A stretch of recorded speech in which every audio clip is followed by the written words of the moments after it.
السلام عليكم ورحمة الله وبركاته. الحمد لله رب العالمين وصلى الله وسلم وبارك على نبينا محمد وآله وصحبه أجمعين وأشهد أن لا إله إلا الله وحده لا شريك له وأشهد أن محمدا عبده ورسوله صلى الله عليه وعلى آله وأصحابه وسلم تسليما كثيرا أما بعد. Chers croyants, nous voici déjà dans la 10e intervention par la grâce d'Allah subhanahu wa ta'ala de cette série visant à méditer les sagesses et les enseignements que l'on peut tirer de ce qui nous arrive actuellement. Et ceci en soi est un signe d'Allah subhanahu wa ta'ala. Le fait de pouvoir jouir de la faculté de méditer les signes d'Allah subhanahu wa ta'ala et jouir de la raison saine nous permettant d'en faire sortir les sagesses et de les déduire, cela nous amène donc à parler de cette grande ibada, cette grande adoration, délaissée ou ignorée par beaucoup de gens. On appelle cette ibada, cette adoration, at-tafakkur, la méditation. C'est une adoration qui ne demande aucun effort physique ni financier. Elle peut se faire à tout instant, à tout endroit. Ses fruits sont ô combien bénéfiques pour l'âme du croyant. Elle apporte l'apaisement du cœur, augmente la foi, elle purifie l'âme et elle est un des moyens permettant de connaître Allah subhanahu wa ta'ala en constatant l'effet de ses noms sublimes et ses attributs parfaits sur la terre qu'il a créée et sur l'ensemble de ses créatures, dont la beauté prouve la beauté de celui qui les a créées, dont la grandeur prouve la grandeur de celui qui les a créés, dont les détails prouvent la science de celui qui les a créés. C'est ainsi que, en méditant, l'on connaît Allah davantage, subhanahu wa ta'ala. Le Coran regorge de versets faisant la mention de la méditation tellement elle est nécessaire pour la vie des cœurs. En réalité, la réflexion et les pensées représentent la base de tout bien et tout mal.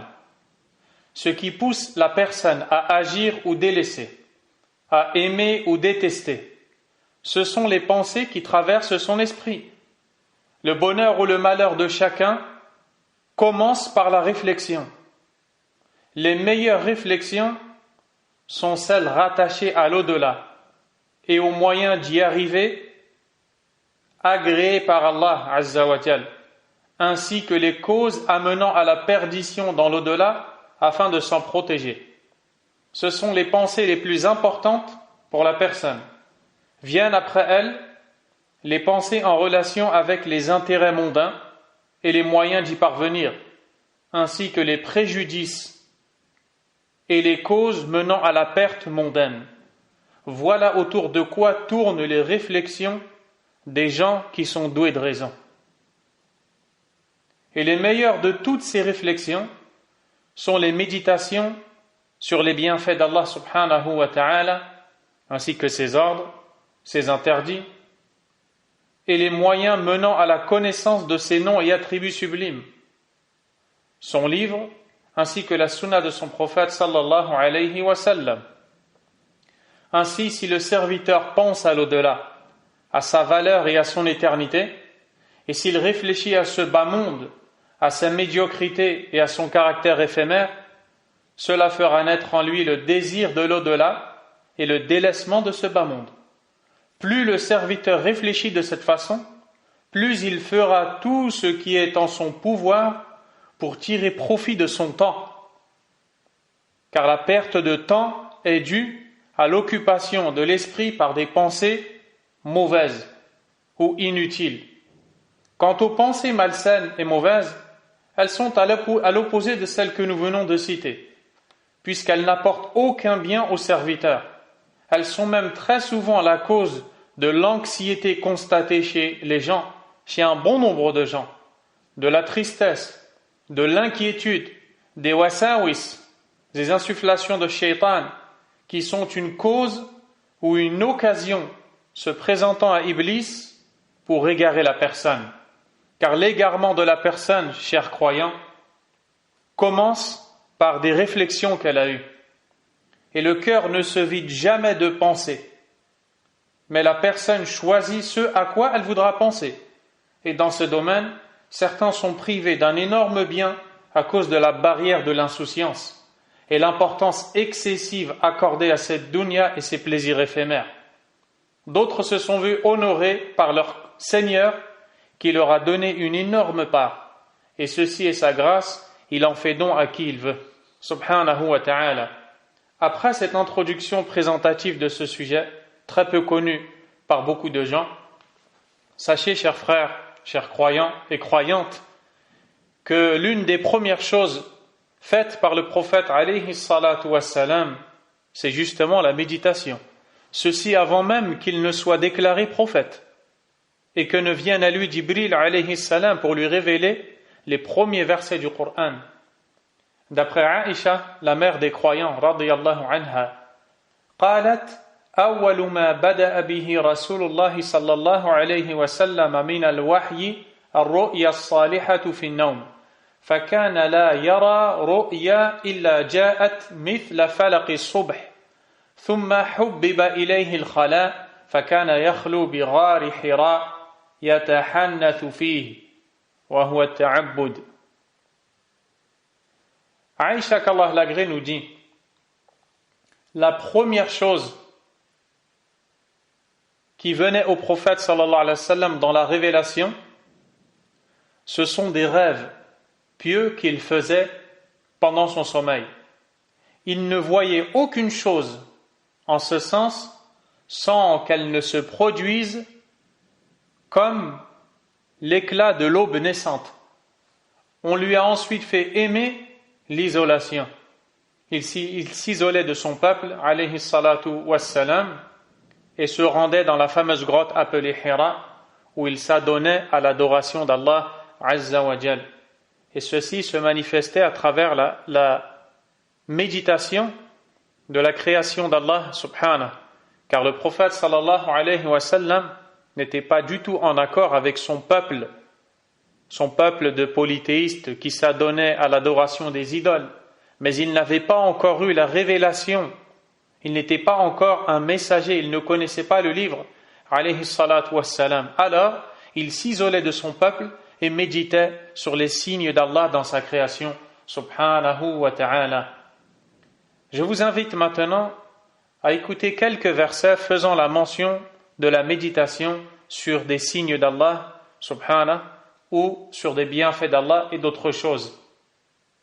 Allah subhanahu wa ta'ala nous dit: Inna fi khalqis samawati wal ard wa ikhtilafil layli wan nahar la ayatin li ulil albab alladhina yadhkuruna Allaha qiyaman wa qu'udan wa ala junubihim wa yatafakkaruna fi khalqis samawati wal ard Rabbana ma khalaqta hadha batila subhanaka faqina 'adhaban nar ربنا إنك من تدخل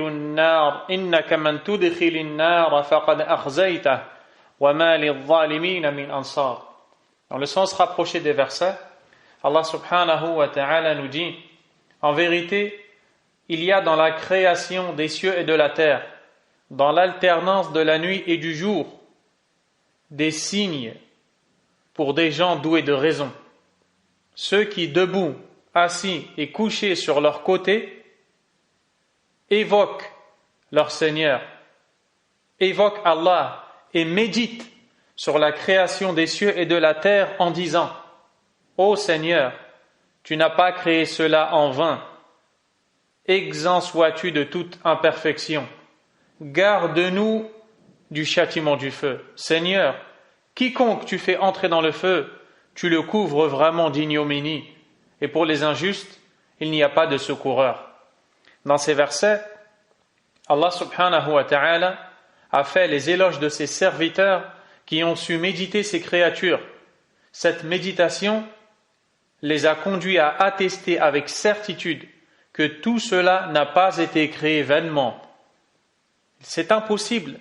lorsque l'on constate le ciel, la terre, la perfection des créatures s'y trouvant, que cela soit créé inutilement, sans but.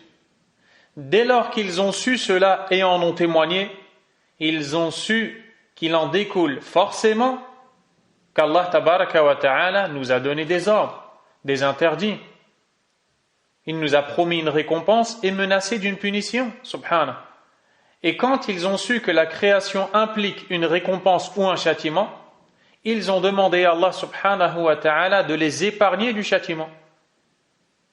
Voyez à quoi les amène la méditation des cieux et de la terre.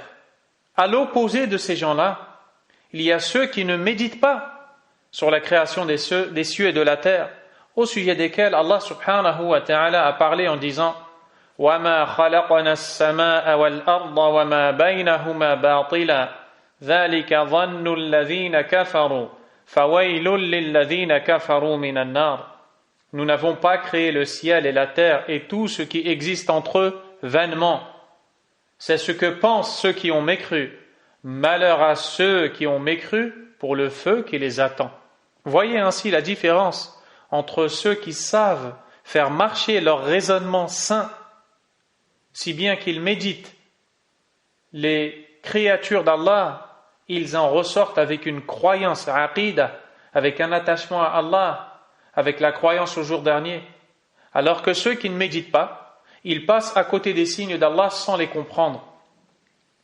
Un autre signe, Allah subhanahu wa ta'ala nous dit إنما مثل الحياة الدنيا كماء إن أنزلناه من السماء فاختلط به نبات الأرض مما يأكل الناس والأنعام حتى إذا أخذت الأرض زخرفها وزينت وظن أهلها أنهم قادرون عليها أتاها أمرنا ليلا أو نهارا فجعلناها حصيدا كأن لم تغن بالأمس كذلك نفصل الآيات لقوم يتفكرون. Dans le sens rapproché du verset, Allah Azza wa Jal nous dit: la vie présente est comparable à une eau que nous faisons descendre du ciel. La comparaison qui va suivre est celle de la vie d'ici-bas à laquelle les gens sont tant attachés. La vie présente est comparable à une eau que nous faisons descendre du ciel et qui se mélange à la végétation de la terre dont se nourrissent les hommes et les bêtes.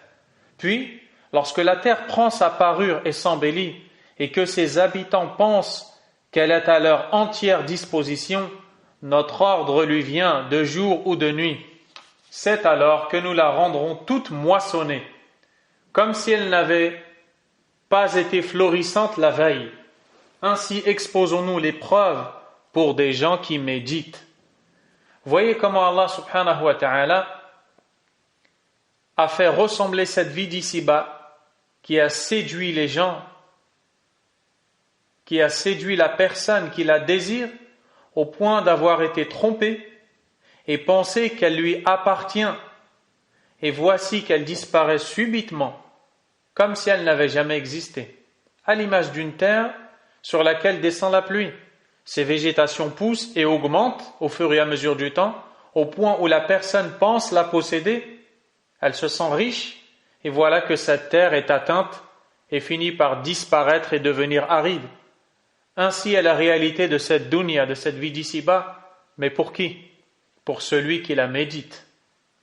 Quant à l'insouciant qui se détourne, les signes ne lui seront et ne lui sont d'aucune utilité.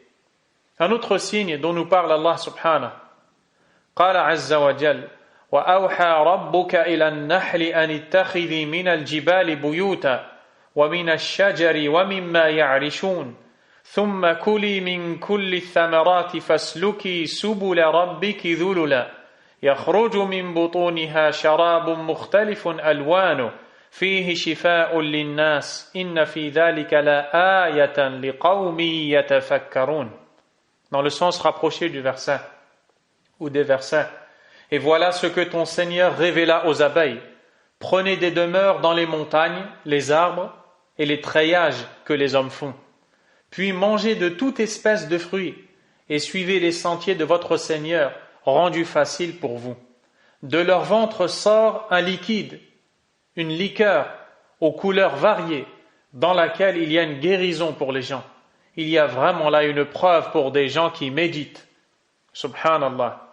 Dans ces petites créatures que sont les abeilles, qui ont été dirigées par celui qui les a créées vers différents arbres et endroits afin de butiner, et qui finissent par revenir dans leur petite demeure que sont les ruches, ces ruches qui sont pourtant beaucoup plus stériles que ne le sont les blocs opératoires, d'après les témoignages des spécialistes. Un délicieux liquide sort de leur ventre, le miel, ayant différentes couleurs, différents goûts, en fonction du climat et de l'endroit où elle se trouve. Ce précieux liquide, le miel, contient une guérison contre un grand nombre de maladies. Voici là une preuve de la perfection du Créateur, Azza wa Jal, et du soin qu'il prend de ses serviteurs. Il est donc le seul à mériter l'amour absolu, ainsi que l'adoration. Mais malheureusement, nous vivons dans cette époque d'insouciance où les gens, lorsqu'ils voient le miel, ne méditent pas tout cela. Ils se contentent de le goûter, de l'apprécier, de le consommer, voire même de le vendre. Wallahu al-musta'an. Ce n'est pas interdit, mais ne pas méditer sur ce signe d'Allah est un grand problème. Également, Allah Azza wa Jal nous dit أَوَلَمْ يَتَفَكَّرُوا فِي أَنفُسِهِمْ مَا خَلَقَ اللَّهُ السَّمَاوَاتِ وَالْأَرْضَ وَمَا بَيْنَهُمَا إِلَّا بِالْحَقِّ وَأَجَلٍ مُّسَمًّى وَإِنَّ كَثِيرًا مِنَ النَّاسِ بِلِقَاءِ رَبِّهِمْ لَكَافِرُونَ. N'ont-ils pas médité en eux-mêmes? Allah n'a créé les cieux et la terre et ce qui est entre eux qu'à juste raison et pour un terme fixé. Beaucoup de gens cependant ne croient pas en la rencontre de leur Seigneur.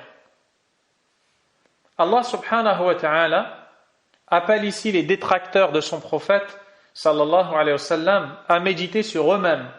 Il y a certes en eux des signes permettant de connaître leur Créateur. Il nous a créés, nous les hommes, à partir de cette goutte insignifiante, ce liquide spermatique, qui est devenu une adhérence, puis un embryon, dans lequel va être insufflée l'âme. Il deviendra ensuite un bébé qui naîtra, un jeune garçon, un peu plus âgé, jusqu'à devenir vieux, puis finit par quitter cette vie. Pense-t-il qu'il a été créé de cette façon inutilement, et qu'il n'aura pas d'ordre à observer, ni d'interdit à délaisser?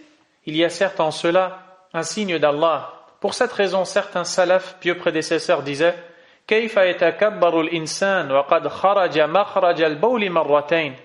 Comment l'homme peut-il s'enorgueillir, s'enfler d'orgueil, alors qu'il est sorti à 2 reprises de l'orifice par lequel sortent les urines?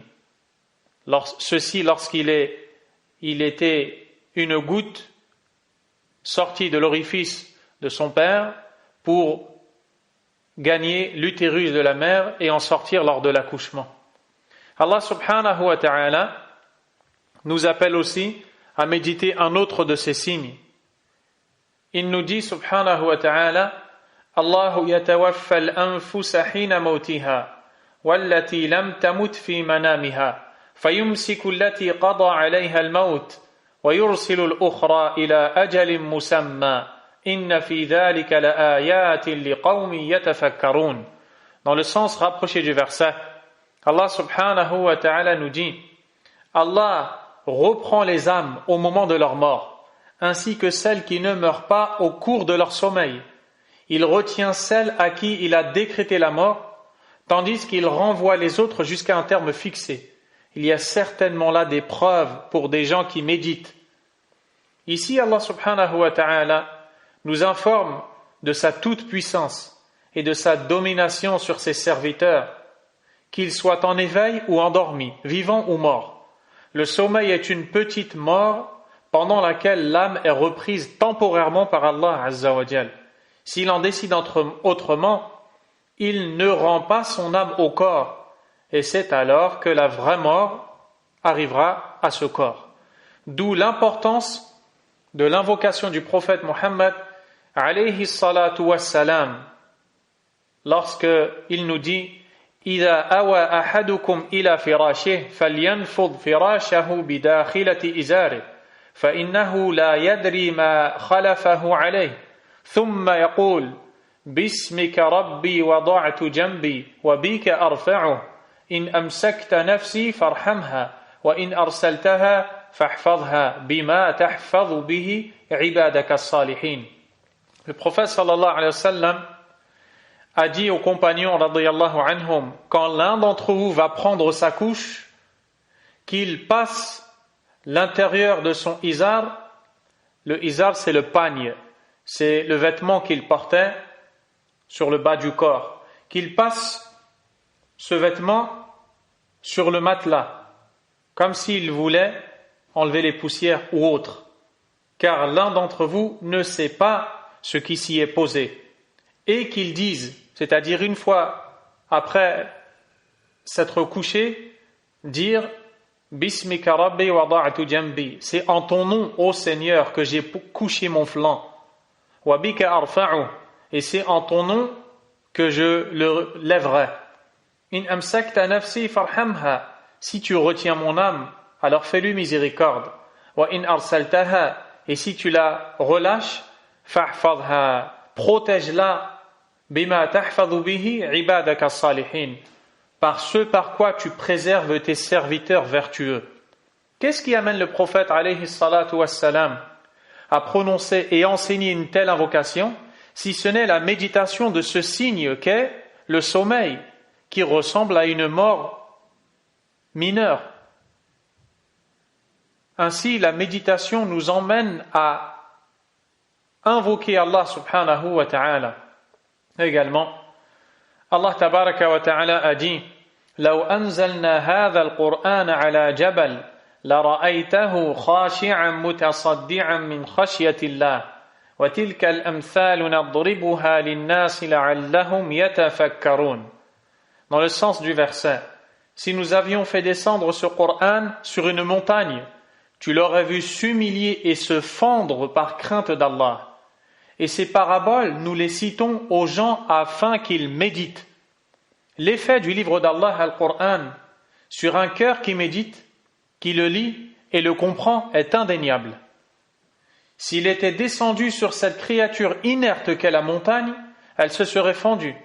Cela montre que les cœurs insouciants au rappel d'Allah, subhanahu wa ta'ala, sont plus durs que les montagnes, et cela suffit comme châtiment. Ceci car les exhortations du Coran sont les meilleures exhortations. Ce livre contient tout le bien de l'homme, ici-bas et dans l'au-delà. Il a détaillé et exposé ces signes et versets afin que les doués de raison méditent. D'autres versets, il y en a beaucoup plus que ce que nous avons cité, traitent de la méditation des signes d'Allah subhanahu wa ta'ala. Si l'on passait maintenant au hadith du prophète sallallahu alayhi wa sallam, eh bien, d'après Abdullah ibn Abbas, qu'Allah l'agrée ainsi que son père, il dit Bittu inda khalati maymuna fatahaddatha Rasulullah sallallahu alayhi wa sallam ma'a ahlihi sa'a thumma raqad falamma kana thuluthu al-layl al-akhir qa'ada fanadhara ila as-sama'i faqala إن في خلق السماوات والأرض واختلاف الليل والنهار لآيات لأولي الألباب ثم قام فتوضأ واستنى فصلى 11 ركعة ثم أذن بلال فصلى ركعتين ثم خرج فصلى الصبح. Dans ce récit, Abdullah ibn Abbas, qu'Allah l'agrée, nous enseigne qu'il passa la nuit auprès de sa tante Maïmouna, une épouse du prophète sallallahu alayhi wa sallam. Le prophète sallallahu alayhi wa sallam, au cours de cette nuit, discuta avec son épouse un instant, un moment, après lequel il s'endormit. Quand vient le dernier tiers de la nuit, le prophète sallallahu alayhi wa sallam se mit en position assise, regarda le ciel avec méditation, et il dit, il y a certes dans la création des cieux et de la terre, l'alternance de la nuit et du jour, des signes pour des gens doués de raison. Il se leva ensuite, accomplissa les ablutions, utilisa le siwak pour nettoyer ses dents et pria 11 unités de prière, alayhi salatu wassalam, jusqu'à la prière du Fajr. Également, on a beaucoup de récits dans le domaine de la méditation, notamment Amir al-Mu'minin, Omar ibn Abd al-Aziz, rahimahullah, qui fut surnommé le 5e calife, cet homme pieux, vertueux, savant, ascète, ce gouverneur juste et droit. Baka yawman bayna ashabihi fasu'ila an al-buka. Il fut surpris en train de pleurer en compagnie des gens qui l'entouraient. On l'interrogea sur la raison de ses pleurs. Voyez ce qu'il répondit. فقال فكرت في الدنيا ولذاتها وشهواتها فاعتبرت منها بها ما تكاد شهواتها تنقضي حتى تكدرها مرارتها ولئن لم يكن فيها عبرة لمن اعتبر إن فيها مواعظ لمن ادكر. Il dit, j'ai médité sur la vie d'ici-bas, ainsi que ses passions et ses plaisirs, et j'en ai tiré des leçons, parmi lesquelles ces plaisirs ne s'arrêtent jamais. Lorsque l'on en termine un autre arrive. Ces plaisirs ne s'arrêtent jamais jusqu'à finir par être souillés. Cette vie d'ici-bas est en réalité souillée par ces plaisirs. Et il y a certes en eux des leçons pour quiconque voudrait les tirer et une exhortation pour quiconque voudrait se rappeler. La femme de Abu Darda, qu'Allah les agrée, a été interrogée par Abdullah ibn Utba qui dit « Sa'altu Darda » j'ai interrogé Darda Ma kana afdalu ibadati Abi Darda. Quelle était la meilleure adoration faite par Abu Darda qui était un des connaisseurs du livre d'Allah et de ses enseignants, subhanahu wa ta'ala. Quelle est la meilleure adoration que cet homme qui connaissait bien le livre d'Allah faisait? Elle répondit At-tafakkur wal-i'tibar. C'est la méditation et la réflexion qui fait tirer des leçons. Également, d'après Amir ibn Abd Qais, il dit سمعت غير واحد ولا اثنين ولا ثلاثة من أصحاب محمد صلى الله عليه وسلم يقولون إن ضياء الإيمان أو نور الإيمان التفكر. Amir ibn Abd Qais, un des pieux prédécesseurs, dit j'ai entendu plus d'un, plus de deux et plus de trois parmi les compagnons du prophète Mohammed alayhi salatu wassalam dire certes la lumière de la foi, la resplendissance de la foi se manifeste dans la méditation. Al-Hassan al-Basri rahimahullah a dit inna min afdalil amal al-wara' wa at-tafakkur, fait partie des meilleures actions le fait de renoncer par prudence à ce dont on n'a pas besoin et la méditation. Abu Sulayman ad-Darani rahimahullah a dit inni la akhruju min manzili fama yaqa'u basari ala shay'in illa ra'aytu lillahi fihi ni'mah wa liya fihi ibrah. Chaque fois que je sors de ma maison, mon regard ne se pose sur aucune chose sans que je n'y vois un bienfait d'Allah subhanahu wa ta'ala et une leçon à en tirer. L'imam Ibn al-Qayyim rahimahullah a dit أنفع الدواء أن تشغل نفسك بالفكر فيما يعنيك دون ما لا يعنيك. Et je vous invite à bien méditer ces paroles.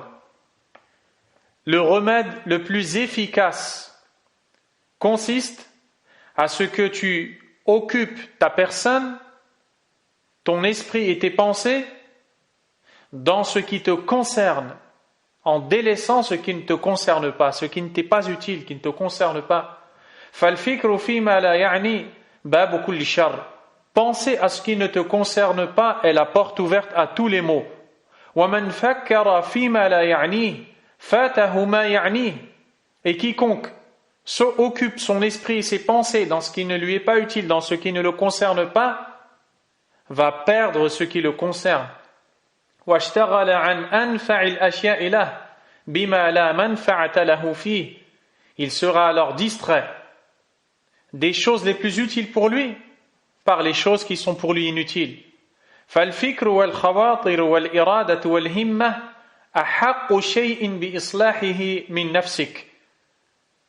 Les pensées, les réflexions, les envies d'agir et autres sont les choses en toi qui sont le plus en droit d'être réformées. فإن هذه خاصتك وحقيقتك التي لا تبتعد أو تقترب من إلهك ومعبودك الذي لا سعادة لك إلا في قربه ورضاه عنك إلا بها وكل الشقاء في بعدك عنه وسخطه عليك ومن كان في خواطره ومجالات فكره دنيئا خسيسا لم يكن في سائر أمره إلا كذلك. Ibn al-Qayyim rahimahullah, ce grand savant, nous dit que les pensées, c'est ce qu'il y a de plus proche en toi. Elles représentent la réalité de ce que tu es. C'est avec celle-ci que tu te rapproches ou t'éloignes de la divinité que tu adores, qui est Allah Azza wa Jal, ton Seigneur. Et il n'y a de joie ni de bonheur que dans la proximité avec ton Seigneur, subhanahu wa ta'ala. Et toute la tristesse réside dans l'éloignement de ton Seigneur. Et celui parmi les gens dont les pensées et l'esprit sont occupés avec des choses futiles et basses, eh bien il sera dans toutes les choses de sa vie ainsi. Il sera bas et fera ce qui est futile. Qu'Allah nous en préserve. Ainsi, la méditation est une grande adoration. Elle renferme plein de sagesse et beaucoup d'intérêts, parmi lesquels la méditation est une voie qui amène et conduit à l'agrément d'Allah et à son amour. Subhanah. Quand la personne médite sur ce qu'elle voit dans sa vie, sur les bienfaits par lesquels elle s'est vue honorée par Allah, cela suscite dans son cœur l'amour pour Allah subhanahu le bienfaiteur. Également, la méditation détend et apaise les cœurs et épanouit la poitrine de la personne. La méditation fait naître en la personne la crainte d'Allah, car si elle voit dans la créature, dans les créatures d'Allah, la puissance d'Allah, si elle voit dans ce qui se passe à titre d'exemple, ce qu'Allah a fait et a décrété par sagesse parfaite, le nombre de personnes tombées malades, le nombre de personnes qui nous ont quittés et peut-être qui vont nous quitter, et que, comme nous l'avons vu précédemment dans une intervention, cela est dû très souvent à la désobéissance de l'homme, eh bien ça fait naître la crainte d'Allah et donc l'envie de lui obéir. La méditation amène à la personne la vie de son cœur et la sagesse. La méditation fait que la personne tire beaucoup de leçons dans sa vie. La méditation renforce l'esprit et le raisonnement de la personne. Ainsi, la personne devient quelqu'un de vif, quelqu'un à l'esprit vif, qui comprend rapidement et qui est intelligent. Ainsi, chers croyants et croyantes, s'achève cette intervention certes, mais aussi cette série d'interventions qui portait sur ce que nous avons appris de ce virus. Et l'on pourrait s'étaler, mais le but n'était pas de dépasser 10 interventions, le but a été atteint, et j'espère qu'à travers cela, on saura tirer profit et que ces interventions ont été pour nous et pour vous des plus bénéfiques. J'espère que ce travail a été dédié et voué à Allah seul et sans associer uniquement, et qu'il sera la cause du pardon des nombreux péchés et défauts de celui qui s'adresse à vous, ainsi que de ceux qui l'ont écouté. Wallahu al-musta'an wa astaghfirullah wa atubu ilayh. Cette série d'interventions, certes, s'arrête, mais les interventions, elles, vont continuer. Dès demain, incha'Allah ta'ala, nous continuerons sur l'étude d'un épître, d'un écrit, bref et concis, mais très riche dans ce qu'il contient, car il traite de la manière d'accéder à la joie dans la vie. Il est intitulé Al-Wasa'il al-Mufida lil-Hayat as-Sa'ida, les moyens utiles pour une vie heureuse. Je vous présenterai cet écrit, incha'Allah, demain. Nas'alullah tabaraka wa ta'ala an yaghfira lana, qu'Allah fasse miséricorde à nous tous et qu'il guérisse nos frères, nos sœurs touchés par cette maladie, qu'il fasse miséricorde à ceux parmi eux et elles qui sont décédés, tels que le beau-père du frère Abu Bakr, rahimahullah, rahmah wasi'a, qu'Allah nous pardonne. Jazakumullahu khayran. Wallahu a'lam wa sallallahu wa sallama wa baraka ala nabiyyina Muhammad wa ala alihi wa ashabihi ajma'in. سبحانك اللهم وبحمدك أشهد أن لا إله إلا أنت أستغفرك وأتوب إليك